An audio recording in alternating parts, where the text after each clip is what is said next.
Quando Gregor Samsa despertou certa manhã de sonhos inquietos, encontrou-se em sua cama, transformado num inseto monstruoso. Estava deitado sobre seu dorso, duro como couraça, e ao levantar um pouco a cabeça, pôde ver seu abdômen marrom e arqueado, dividido por sulcos duros, sobre o qual o cobertor prestes a escorregar completamente mal se mantinha. Suas numerosas pernas, lamentavelmente finas em comparação com o resto do corpo, tremeluziam, desamparadas diante de seus olhos. O que aconteceu comigo? Pensou. Não era um sonho. Seu quarto, um quarto humano comum, só que um pouco pequeno demais, estava tranquilo entre as quatro paredes familiares. Sobre a mesa havia um conjunto de amostras de tecidos.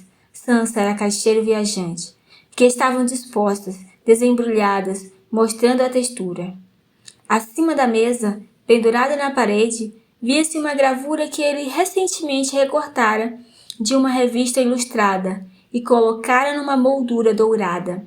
Mostrava uma dama usando um chapéu de pele e uma estola, sentada, ereta e erguendo para o observador um pesado muff de pele, no qual desaparecia todo o antebraço.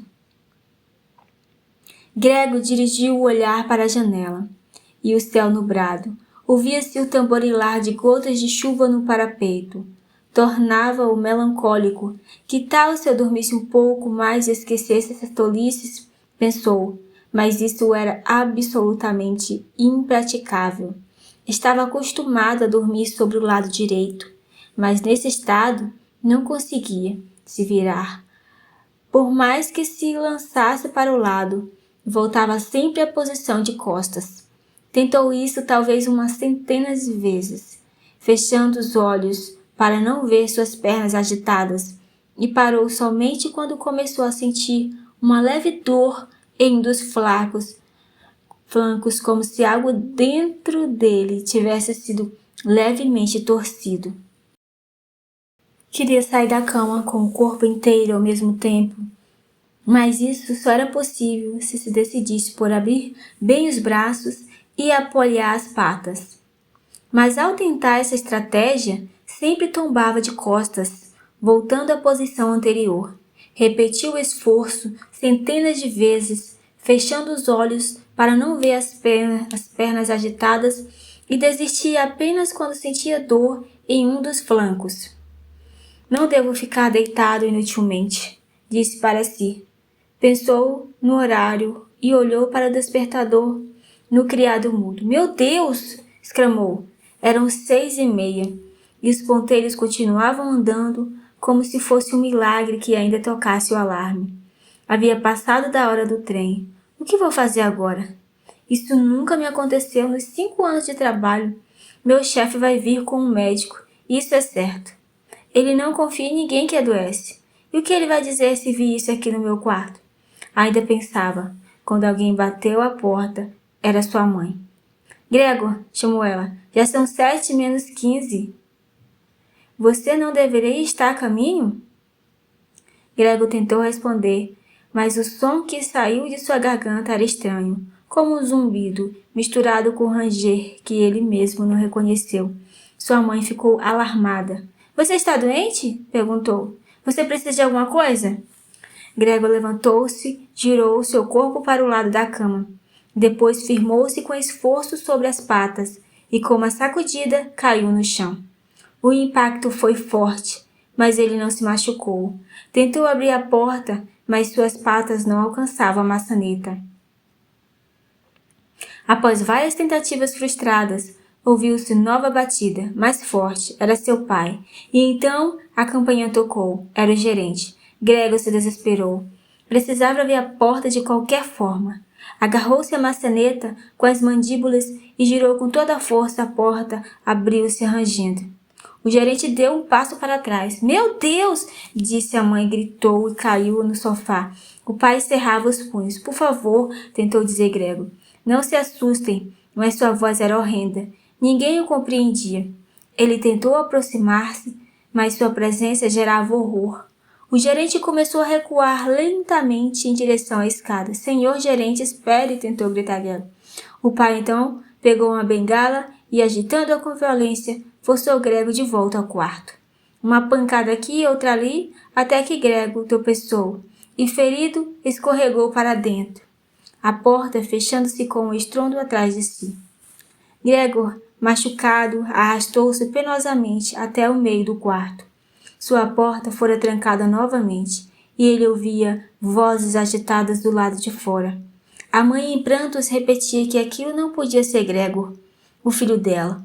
O pai ainda ofegava da força que fizera para empurrá-lo com a bengala, e o gerente já havia deixado o apartamento às pressas, provavelmente para informar a empresa. Gregor permaneceu imóvel. A dor física misturava-se ao desespero. Seu quarto estava em silêncio agora. A família provavelmente se reunira na sala. Ele sozinho observava as paredes familiares, os móveis que não havia conseguido escalar com seu novo corpo. A luz da manhã já iluminava toda a peça e ele se sentia exausto, esmagado por condições inexplicáveis. Antes do desmaio pensou, preciso manter a calma, preciso de algum jeito me adaptar. E então mergulhou numa inconsciência pesada. Quando Grego despertou, era noite. Alguém havia deixado um prato com leite e pão no chão.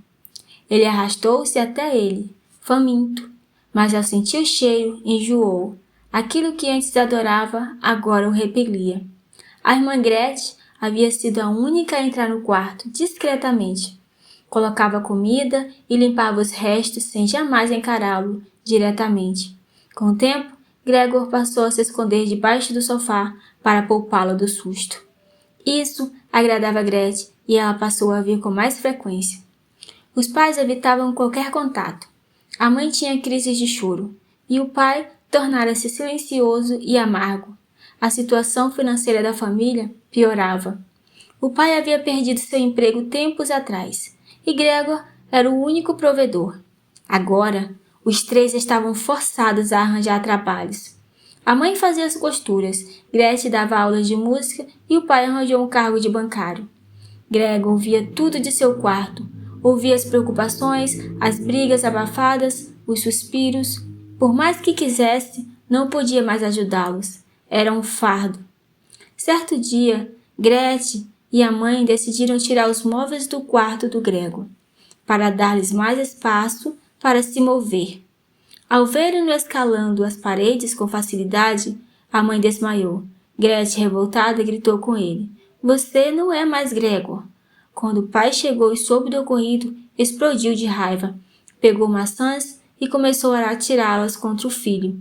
Uma delas cravou-se no dorso de Gregor e ficou ali, apodrecendo junto à ferida.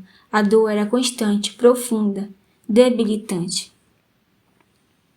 Os dias tornaram-se cada vez mais silenciosos.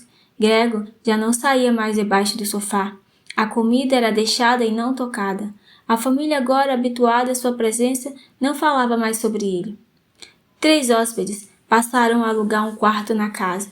Senhores sérios, barbudos, que exigiam ordem para não os assustar. Gregor era mantido rigorosamente isolado. Certa noite, porém, atraído pelo som do violino de sua irmã, ele saiu do quarto e foi à sala. Os inquilinos o viram e protestaram indignados. A família ficou em choque. Após o incidente, Greg, exausto, declarou: temos que nos livrar dele. Isso não é mais Gregor. Se fosse, já teria nos deixado por conta própria. Gregor ouviu, entendeu, e naquela noite rastejou de volta ao quarto. Estava fraco, as feridas infeccionadas, o corpo exausto. Pensou na família com carinho e morreu silenciosamente. Na manhã seguinte, ao verem seu corpo imóvel, os pais e Gretchen sentiram alívio. Chamaram os inquilinos e os dispensaram. Saíram todos para caminhar. Era um dia de sol. Decidiram se mudar, recomeçar, e ao olharem para Gretchen, perceberam como ela estava crescida, bela, pronta para a vida.